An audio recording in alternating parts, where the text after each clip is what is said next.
Hi friends, welcome to my channel. இன்றைக்கி என்ன video பார்க்க போகிறோன்னா சோம்பேறி சிக்கன். ஆக்சுவலி சிக்கன் வாங்கிட்டு வந்தால் என்ன பண்ணுறதுனே தெரில. சோம்பேறி சிக்கன் மாதிரி ட்ரை பண்ணலாம் அப்படின்னு சொல்லி ட்ரை பண்ணேன். உண்மையாலுமே டேஸ்ட் சூப்பராக வந்திருந்தது. கண்டிப்பாக நீங்களும் ஒரு டைம் ட்ரை பண்ணி பாருங்கள். வாங்க அதை எப்படி ப்ரிப்பேர் பண்ணலான்னு பார்க்கலாம்.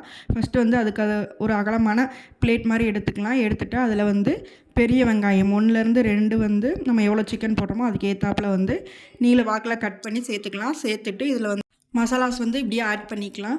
1 ஸ்பூன் கரம் மசாலா, 1.5 ஸ்பூன் தனி மிளகாய் தூள் ஆட் பண்ணிக்கிறேன். அது உங்களோட காரத்துக்கு ஏற்ப நம்ம ஆட் பண்ணிக்கலாம்.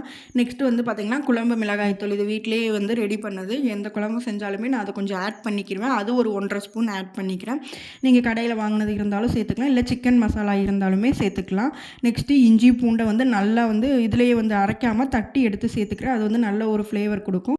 டேஸ்ட்டுமே சூப்பராக இருக்கும். நெக்ஸ்ட்டு பார்த்திங்கன்னா தேவையான அளவு உப்பு சேர்த்துக்கலாம். சிக்கன் இந்த கிரேவி மாதிரி வர்றதுக்கு எல்லாத்துக்குமே சேர்த்து இதிலே உப்பு சேர்த்துக்கலாம். சேர்த்துட்டு நெக்ஸ்ட்டு கொஞ்சமாக ஆயில் சேர்த்துக்கிறேன். இதெல்லாம் பைண்ட் ஆகிறதுக்காக ஆயில் சேர்த்துக்கிறேன். சேர்த்துட்டு இப்போ எவ்வளோ சிக்கன் இருக்கும், நான் ஒரு 400 கிராம் இருக்கும், அவ்வளோ சிக்கன் சேர்த்துக்கிறேன். சேர்த்துட்டு இதை நல்லா கையாலே ஒரு மிக்ஸ் கொடுத்துக்கலாம். தக்காளி வேணுன்றவங்க சேர்த்துக்கலாம். நான் தக்காளி ஆட் பண்ணாமல் தான் செய்கிறேன். வேணும்னா சேர்த்துக்கலாம். அதுவுமே டேஸ்ட் கொஞ்சம் டிஃப்ரெண்ட்டாக நல்லாயிருக்கும். ஸோ இதெல்லாமே நல்ல ஒரு மிக்ஸ் கொடுத்துக்கலாம். நெக்ஸ்ட்டு கடைசியாக கஸ்தூரி மேத்தி இருந்தால் சேர்த்து செய்யும்போது இன்னுமே நல்ல ஒரு டேஸ்ட் இருக்கும், ஃப்ளேவராகவும் இருக்கும். பட் இது ஆப்ஷனல் தான். கஸ்தூரி மேத்தி கண்டிப்பாக சேர்க்கணும்னு இல்லை, இருந்தால் சேர்த்துக்கலாம், இல்லைன்னா ஸ்கிப் பண்ணிடலாம். இப்போ எல்லாத்தையுமே சேர்த்து நல்லா பிணைஞ்சு எடுத்து வச்சிடலாம். நெக்ஸ்ட்டு பார்த்திங்கன்னா ஒரு ஸ்டவ்வில் கடாய் வச்சு நம்ம செய்ய போகிறோம்.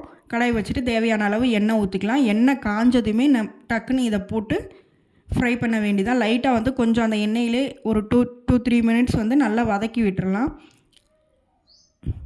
வேறு எதுவுமே நம்ம சேர்க்க தேவையில்லை.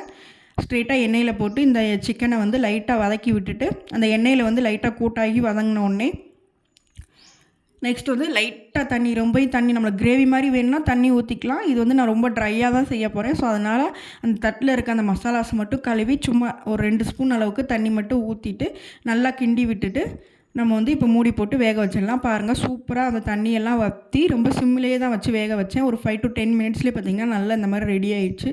சூப்பராக இருந்தது டேஸ்ட்டு. கடைசியாக மல்லித்தலையும் தூவி எடுத்து வச்சு சாப்பிட்டு பார்த்தா அவ்வளோ ஒரு அருமையாக இருந்தது. கண்டிப்பாக நீங்களும் ட்ரை பண்ணி பாருங்கள். சிக்கன் சாப்பிடணும் போல் இருக்கும், பட் என்ன செய்யன்னு தெரியாதப்போ கூட இந்த மாதிரி செஞ்சு டக்குன்னு சாப்பிட்றலாம். கண்டிப்பாக நீங்களும் ட்ரை பண்ணி பாருங்கள். தேங்க்யூ.